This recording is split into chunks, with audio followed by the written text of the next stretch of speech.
खासदार त्या सर्वांनाच आम्ही निवेदन दिलेलं आहे की जे पुणे गाव कॅनलचं आस्तरीकरण चालू आहे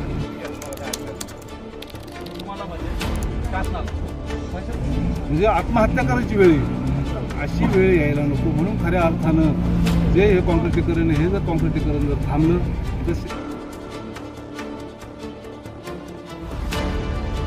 तर करा त्यांनी तिथं आजही कॉन्क्रीटीकरण करेल नाही पण पुढचा निर्णय मात्र जिथं पाणी गळतीने तिथं का अत्याचारला कॉन्क्रीटीकरण हे आमच्या लक्षात येत नाही.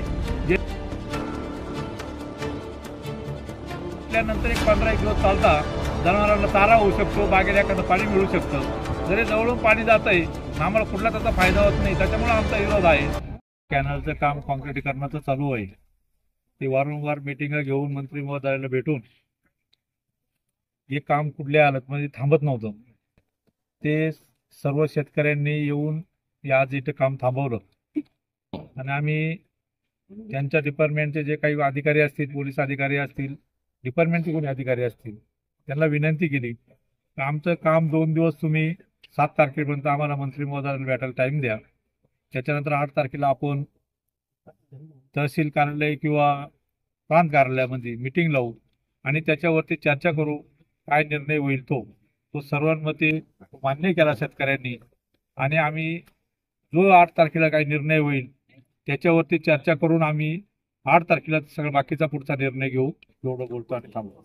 तुमच्या काय मागण्या आहे? आमच्या मागण्या अशा आहे का वडनेर गावाला जे काही लाभ क्षेत्र निर्माण केलं आहे शासन दरबारी का पूर्ण गाव वलिताखाली आहे, त्या कारणाने ग्राम या परिसरामध्ये जे काही खरेदी विक्री व्यवहार ग्रामपंचायत असेल, शेती व्यवसाय असेल, त्याला सगळे 6% स्टाम्प ड्युटी लावता आणि तालुक्यामध्ये बाकीच्या गावांना 4% स्टाम्प ड्युटी लावता. आम्ही बऱ्याच वेळा विचारण्यात आलं सब रजिस्टर साहेबांना बी आम्हाला 6% का. त्यांनी आम्हाला चिल्लती वेळापत्रक दाखवल्यानंतर जे काही लाभ क्षेत्राचं गाव आहे त्यांना 6% आहे. जर आम्ही लाभ क्षेत्रामध्ये बसतोय, आम्ही वलिताखाली आलेलो आहे, मग जर आम्ही वलिताखाली असताना आमच्या कॅनलचं कॉन्क्रीटीकरण करायचं काय कारण आहे? जर आपण नाशिक जिल्ह्यामध्ये बघितलं असेल तर वाघाडपासून तर पुणेगाव कालव्यापर्यंत कुठल्याही कॅनलवरती कॉन्क्रीटीकरण करण्यात आलं नाही.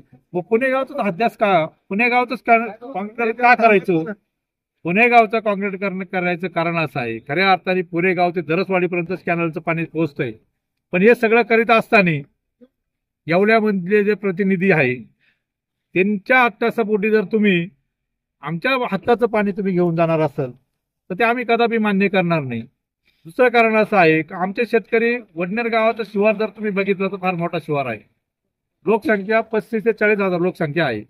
जर तुम्ही शेतकऱ्याला बघितलं असेल एखाद्याला 1 एकर जमीन, काहीला 1.5 एकर, काहीला 2 एकर, 2.5 एकरच्या पुढे कोणाला शेतकऱ्याला जमीन नाही, काहींना तर 1च बिघा जमिनी आहे. अशा लोकांच्या कॅनलमध्ये जमिनी गेल्या. जमिनी जात असताना आमच्या वडिलांनी, आमच्या आजोबांनी कोणीतरी तो विचार केला पुढचा दूरदृष्टी तर या कॅनलला जर पाणी गेलं तर आमचे पोरं, आमचे नातवंड खऱ्या अर्थाने शेती करू शकता आणि आपल्या पोरांचं भवितव्य उभं राहू शकतं. पण आज आम्ही त्या भरोश्यावरती द्राक्ष बागा लावल्या, नॅशनल बँकेचं कर्ज घेतलं, मध्ये 2 वर्ष गारपीट झाली, त्याच्यानंतर कोरोना आला. हे सगळं असताना आज आमचे शेतकरी एकदम लयाला गेलेले आहे. कुठल्या परिस्थितीमध्ये आम्हाला बँक उभं करत नाही, शासन उभं करत नाही. ते करीत असताना सुद्धा आमच्यावरती दडपशाही शासनाने चालवली आहे. शासनाने खऱ्या अर्थाने शेतकऱ्याचा पोशिंदा मानला जातो, पण पोशिंदा बनवून शेतकऱ्याचाच गळचिपी केल्या जाते. हे शासनाने खऱ्या अर्थाने निर्णय घेतला पाहिजे. शासनाने प्रत्येक वेळा बघता तुम्ही पार्लमेंटमध्ये बघा, कुठल्या बी अधिवेशनामध्ये बघा, पहिला आवाज शेतकऱ्याचा बोलला जातो. कुठला बी बजेट करताना शेतकऱ्यावर बोललं जातं, पण शेतकऱ्याचं खऱ्या अर्थाने कोणीच वाढली नाही. जर भुजबळ साहेबांना खऱ्या अर्थाने पाणी न्यायचं असेल तर त्यांनी जर आमची गळचुकीचा दाबू पाणी नेत असाल ते 100% चुकीचं आहे. आम्ही जो निर्णय होईल त्याच्यावरती 8 तारखेला बोलू. तशी पाळी तर आम्ही सगळं करायला तयार आहे. पण आता मी मॅडमला शब्द दिला, मी पुढचं काही बोलत नाही. पण 8 तारखेला आमच्या मीटिंग नंतर आम्ही सगळे शेतकरी बांधव एकत्र येऊन आम्ही वरिष्ठांची मीटिंग घेऊन तुम्हाला पुढचा निर्णय सांगू. एवढं बोलतो आणि माझं संपतो. आम्हा 1 मिनिट थांबा. तुमचा कालव्याच्या आस्तरीकरणाला विरोध काय? आमचा विरोध असा आहे का आमच्याकडे जे द्राक्ष बाग आहे, तांबटे आहे, बाकीचे पिकं आहे, या पिकांना आज जर बघितलं तर पाणी नाही. आज जर कॅनल कॉन्क्रीटीकरण केला इथनं डोळ्यापुढनं पाणी जाणार आहे, जमिनीमध्ये एक थेंबर पाणी उतरणार नाही. जर कॉन्क्रीटीकरण केलं नाही तर आमच्या विहिरी कॅनॉन आटल्यानंतर एक 15 दिवस चालता जनावरांना चारा होऊ शकतो, बागेला एखादं पाणी मिळू शकतं. जरी जवळून पाणी जातंय आम्हाला कुठला त्याचा फायदा होत नाही, त्याच्यामुळे आमचा विरोध आहे. दुसरी गोष्ट, शासनाकडे माझी ही पण मागणी आहे, कारण जर तुम्ही बघितलं असेल जिथं गळती होत होती तिथं टमाट्यांच्या पिकं गेले, लोकांना बागा तोडायला लागल्या. आम्ही 2012 मध्ये त्यांना निवेदन दिलं होतं, आमच्या प्रचंड नुकसानी होऊ राहिल्या. जिथं पाणी पाझरतंय जिथं कॉन्क्रीटीकरण करा, त्यांनी तिथं आजही कॉन्क्रीटीकरण करेल नाही. पण पुढचा निर्णय मात्र जिथं पाणी गळतीने तिथं का अटॅच झाला कॉन्क्रीटीकरणाचं हे आमच्या लक्षात येत नाही. ज्यांनी तिथं गळती आहे तिथं आम्ही 100% करून द्यायला तयार होतो, आजही तयार आहे. मागं आम्ही तहसीलदार असेल, प्रांत असेल, कलेक्टर असतील, कृषी मंत्री आहेत, आदिवासी विकास मंत्री, आमदार, खासदार, या सर्वांनाच आम्ही निवेदन दिलेलं आहे की जे पुणेगाव कॅनलचं आस्तरीकरण चालू आहे, हे आस्तरीकरण जर चालू झालं किंवा हे आस्तरीकरण जर झालं तर शेतकऱ्यांना कुठल्या परिस्थितीमध्ये एक थेंबाचा फायदा होणार नाही.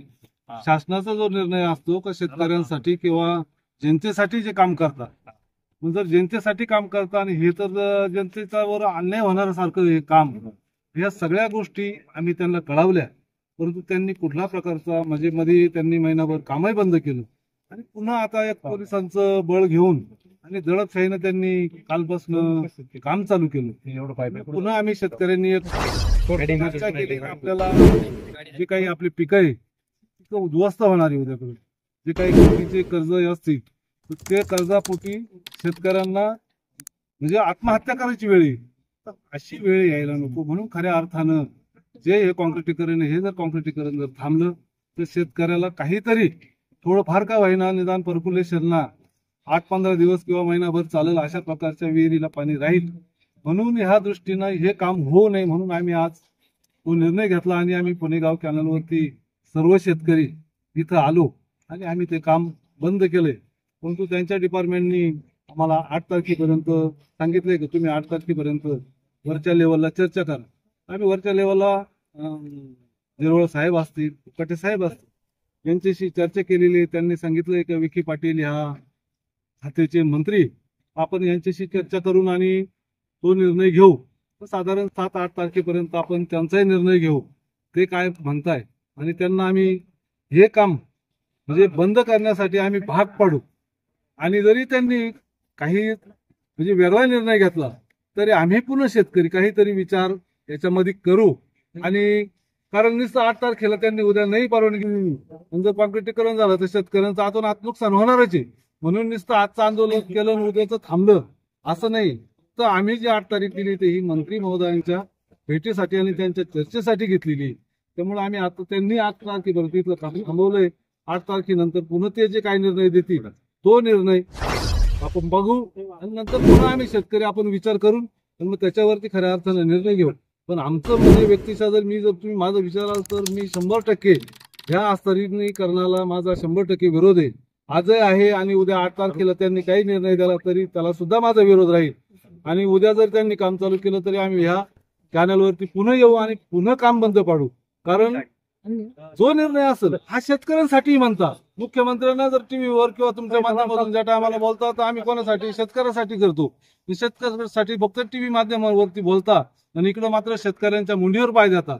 उद्या ज्या गोष्टी ह्या गोष्टी काही झाल्या तर शेतकऱ्यांना आत्महत्या करावं लागणार आहे. जर आत्महत्या किंवा ह्या सगळ्या गोष्टी झाल्या त्याला जबाबदार कोण राहणार आहे? याला सर्वस्वी जबाबदार खऱ्या अर्थानं शासन राहणार आहे. शासनाने खऱ्या अर्थानं ही दखल घेतली पाहिजे आणि हे कॉन्क्रीटीकरण खऱ्या अर्थानं बंद केलं पाहिजे असं मताचं मी किंवा आम्ही सर्व शेतकरी तरी तुमच्या मार्फत मी त्यांना सांगू इच्छितो की शेतकऱ्यांचा विचार करावा आणि हे काम त्वरित बंद करावा अशी विनंती करतो. नाही झाल्यास आम्ही पुन्हा नंतर बघू आम्ही शेतकरी काय निर्णय घ्यायचा तो आम्ही. Speed news Bharat.